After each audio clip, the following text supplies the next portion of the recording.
समाचार अब तक, सत्य का साहस।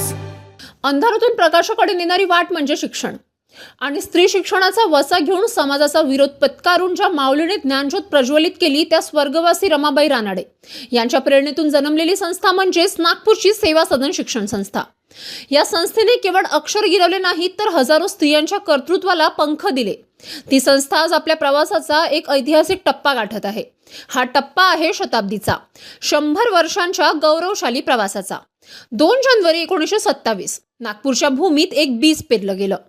त्या काळी स्त्रियांनी शिकणं हे पाप मानलं जायचं, पण रमाबाईंच्या प्रेरणेनं सेवा सदनने नर्सिंग, प्रौढ शिक्षण आणि कौशल्याच्या जोरावर स्त्रियांना स्वावलंबी केलं। आज तीच संस्था वटवृक्ष झाली असून आपल्या स्थापनेचे शतक पूर्ण करत शतस्वयंस्तरीय महोत्सव साजरा करत आहे। 1927 मध्ये ही संस्था नागपुरात स्थापन केली। ही संस्था 2 जानेवारी 2026 मध्ये शतकाच्या उद्घाटनावर उभी आहे आणि 2026 ते 2027 वर्षभर आम्ही शतसंवत्सरीय महोत्सव साजरा करतोय। 2 जानेवारीला 3 वेगवेगळ्या कार्यक्रमांद्वारे आपण आज शतसंवत्सरीय महोत्सव साजरा करतोय। एक 2 जानेवारी ही एक संस्थापन दिन आहे सेवा सदन शिक्षण संस्थेचा। या दिवशी गेल्या 16 वर्षापासून रमाबाई रानडे शिक्षण प्रबोधन पुरस्कार हा सेवा सदन शिक्षण संस्था गेल्या 16 वर्षापासून देते आहे।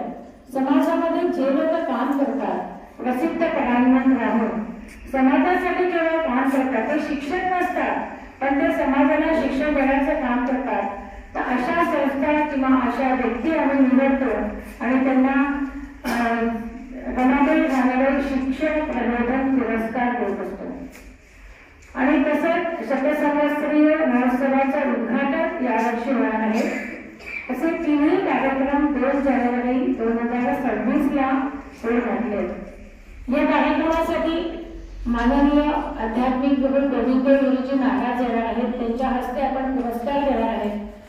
आणि त्याच वेळा माननीय लाडके आपले मुख्यमंत्री देवेंद्रजी फडणवीस पण राहणार आहेत आणि ते या शतसंवत्सरीय महोत्सवाचे समितीचे अध्यक्ष आहेत आणि सेवा सदनचे आम सभेचे देखील ते सदस्य आहेत। तसंच माननीय नितीनजी गडकरी राहणार आहेत आणि जिल्ह्याचे पालकमंत्री चंद्रशेखर बावनकुळे या कार्यक्रमाला राहणार आहेत। या वर्षीचा हा जो पुरस्कार आहे जो आम्ही रमाबाई रानडे शिक्षण प्रबोधन पुरस्कार देतो, तो पुरस्कार यावेळेला वैकुंठवासी श्री अप्पाजी महाराज वारकरी विद्यापीठ पुणा तालुका चांदूर बाजार जिल्हा अमरावती यांना आपण देतोय। या पुरस्काराची निवड आम्ही आवेदन मागून करत नाही। पहिल्या वर्षी फक्त आवेदन मागवले होते, पण आम्ही आवेदन मागवत नाही। तर आमच्याकडे जी परीक्षक मंडळी आहे तर ती याचा सगळा शोध घेतात आणि स्वतः जाऊन बघतात तिथे अशा 4-5 संस्थांना त्याच्यावर ती निवड होते। यावर्षी वैकुंठवासी श्री अप्पाजी महाराज वारकरी विद्यापीठ चांदूर बाजार जिल्हा अमरावती यांना हा प्रतिष्ठित पुरस्कार सन्मानित केला आहे। 51,000 रुपये रोख, मानचिन्ह, मानपत्र असे पुरस्काराचं स्वरूप असतं।